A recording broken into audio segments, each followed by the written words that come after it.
There is a process, and if you can identify where you are in the process and you can stick to a habit long enough, that habit will stick, because every habit you've had now, you've done it and you've gone through the same process. Now, if I can be really honest, I used to hate, like, I would cringe at the thought of habits, of setting habits, like, and the word discipline. I would cringe. I hated it. I never wanted to hear it. Never. I no, let me be me. I don't like. The famous Sean Covoy said, "We become what we repeatedly do." So the question is, what are we doing? This video is for you if you're an ambitious somebody like myself who loves to set big, audacious goals, sometimes finds themselves feeling overwhelmed because they just don't know where to start. Or maybe you have no idea where to start, but you know that you need to start, you need to set some goals, but you're not too sure on how to do it. This video is for you because I'm going to be talking about how to get the most out of this year, how to be more productive in this year, and how to achieve your wildest dreams. I used to really struggle with, I used to set goals, but have no idea how to achieve them. So I'm a mastermind in setting goals. I know how to set a good, strong, smart goal. But the problem used to be in achieving those goals because I didn't have any systems in place. Now, before you watch this video, I want you to pause, go watch my video on systems, how to create effective systems and not goals, because this is part 2 of that video. So go watch that video and then this one will make sense. So, as I was saying, I used to create these big, audacious, ambitious, but smart goals, and I wouldn't achieve them. I would set the vision board and do all of these things, but not achieve them. I'd dust it off at the end of the year and look at this thing because I haven't done anything with it. And that used to frustrate me so much, which is why I talk about goal setting and vision and strategy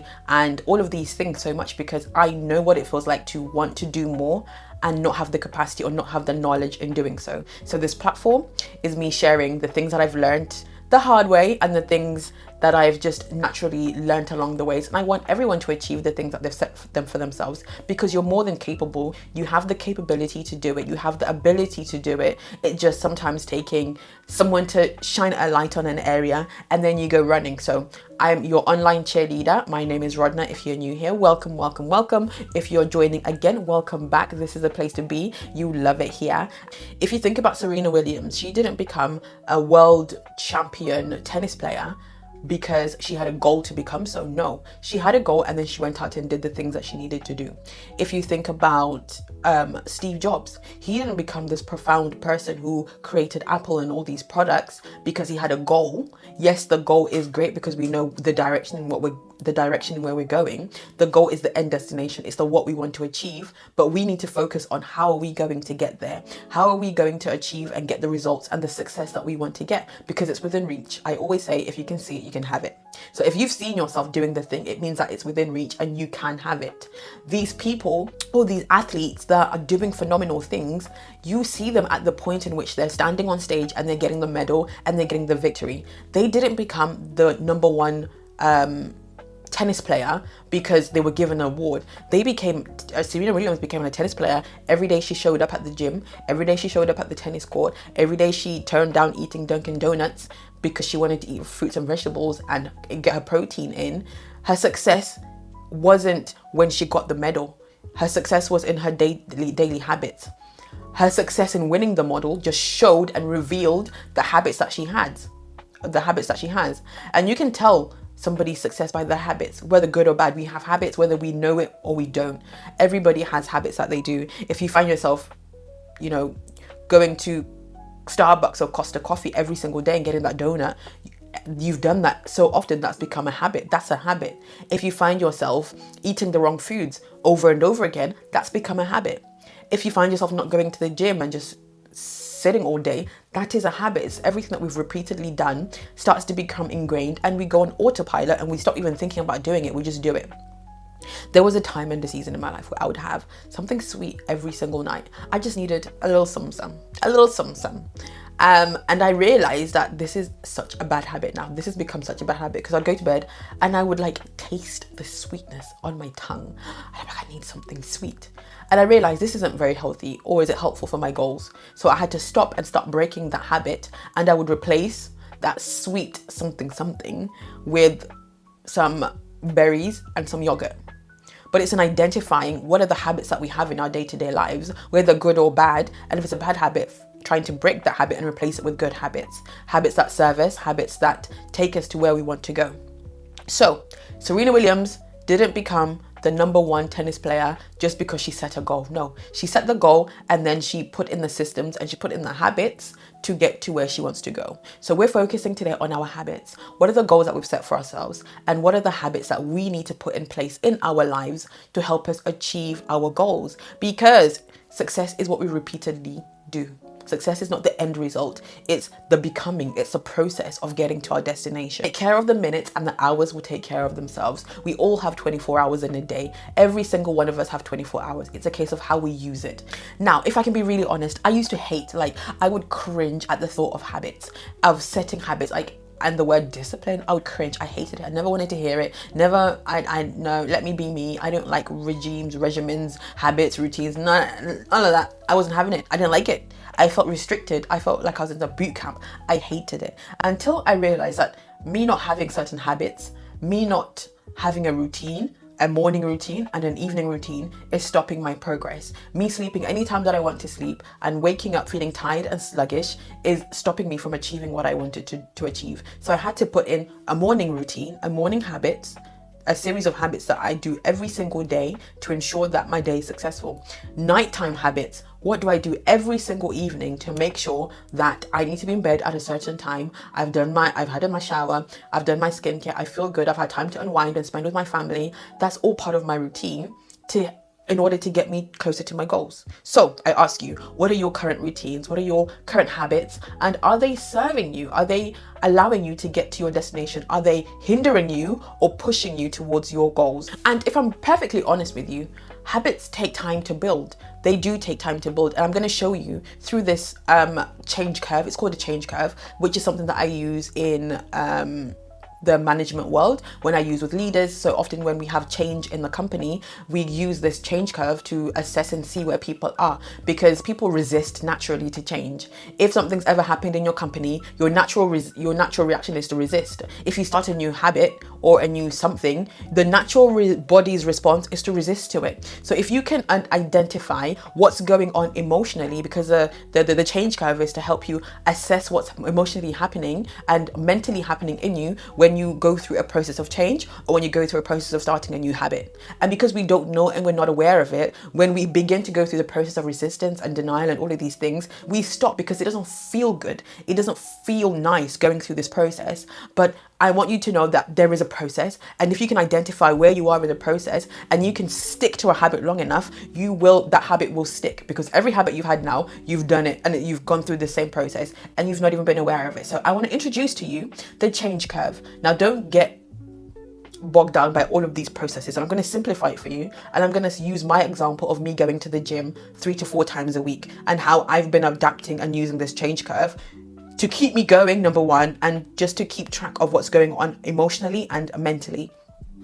So this is the change curve, and this is what happens every time some change comes in your life, or you start a new habit or routine, or maybe it's a new job or anything new that you start. You go through this process of this change curve. Now, initially, you go through a process of shock, and I'm going to give and put my example of going to the gym. So I realized that in order to get to my fitness goals and my daily goals, I used to be an evening kind of girl to go to the gym or to work out. I realized this is not serving me, because then I end up sleeping later. It takes away time from spending time with my kids. And it's just a faff, because I'm now tired and exhausted, and the chances of me going to the gym are now little to none because I'm tired.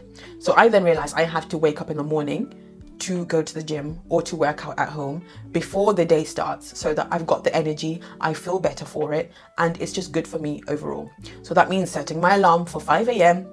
3 to 4 times a week and going to the gym, or either working out from home depending on my schedule.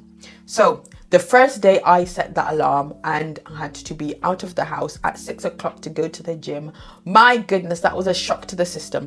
I said, what on earth? This is silly. Who does this? Who even does this? This doesn't feel right. There is no way that people do this. And I began to think about all the people that go to the gym in the morning and who are like morning bunnies. I'm not naturally a morning person. I felt like I was swimming against the tide. And it was a shock. And boy, was it a shock, because as I live in England, it's cold in the morning, it's dark, it's miserable. So putting on my gym kit and leaving the house and taking my pre-workout and getting in the car, going to the gym, my body was in shock, because this was the first time I was doing this in a very, very, very, very, very, very long time. And then the next day, I did it again. And I still felt those certain feelings. Oh my gosh, this was hard. But the more you do it, the less you go through the shock, the denial. It becomes a habit. But we do things once, twice, 3, 4 times, and then we stop. But we don't go through the resistance. We have to know that there is going to be resistance. In the first step of you doing something, there is going to be resistance. If you can see where you are you in shock? Are you in the denial stage? Are you angry or blaming myself for thinking this is dumb, this is ridiculous? What's the point of this? Are you bargaining? Oh, is this really going to work? Is this gonna happen? Or maybe you're thinking, what's the point of this? This doesn't make sense. You said that you want to lose weight and you're eating lettuce and leaves. Oh, this doesn't make sense. But if we can push past the resistance and actually just keep going past 7, 14, 21 days, you actually start to have a change of mindset at some point if you don't stop. But the problem is we stop. If we just don't stop and keep going, we then go through the acceptance phase. We now start thinking, okay, I'm going to go to the gym. Let me see if I can get to bed a bit earlier. Let me see if I can put my gym kit out a bit earlier. Oh, let me see if I can. I then started putting my pre-workout out, scooping it in and preparing overnight oats so that in the morning I've got something to eat. I've got my pre-workout and I've got my pre-gym snack already done the night before. I'm already trialing and erroring different things. I'm trying to do my put my gym kit out the night before, have my keys ready. I know exactly where everything is. My gym bag and everything is set. I didn't necessarily do that the first days because I was too busy bargaining and complaining. But now I'm like, oh, okay, I need to leave the house by this time because I know there's traffic. And I'm beginning to experiment with different things and try different things. At some point I was like, you know what? I can actually do this. You know what? This feels really good. And after I've been to the gym, I feel so good. By the time I get home, it's 7:30. I've done my steps. I've been to the gym. I've prayed. I've spent time with God.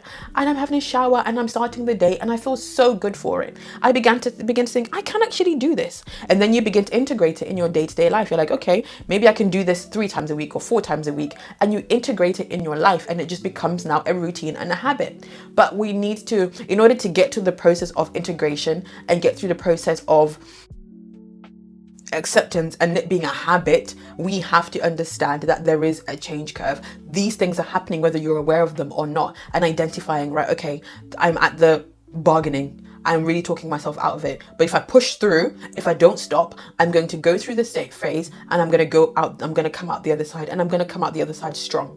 So whatever habits that you need to set for yourself, identify what that is. It could be waking up 20 minutes earlier.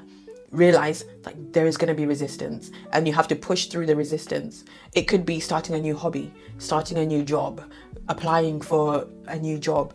It could be starting a podcast. Whatever that thing is, whatever habits you need to incorporate, drinking more water, anything that you're going to go through that requires a process of change, there is a change curve and a process that you go through internally, and half the time we're not aware of it, and you need to push through the resistance so that you can start having these habits, because the habits that you have now came from somewhere.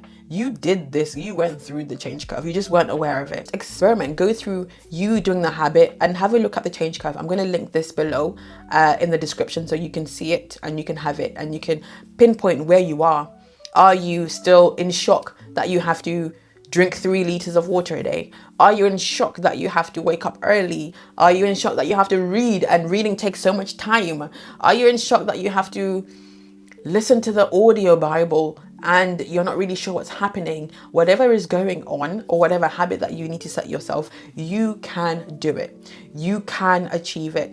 And now that you're more aware of what happens when change happens, now that you're more aware of what's happening when you're forming a new habit, you're able to push through even more because you're aware of it. You know, okay, this is where I am. I just need to keep going. I need to push through and not give up. Because this year, we're not giving up on our goals. We're not giving up on our dreams. We're not giving up on the things that we want to do. We are going after it. We are doing the things and we're becoming consistent. We are building habits, success habits. We are being disciplined and we are focused.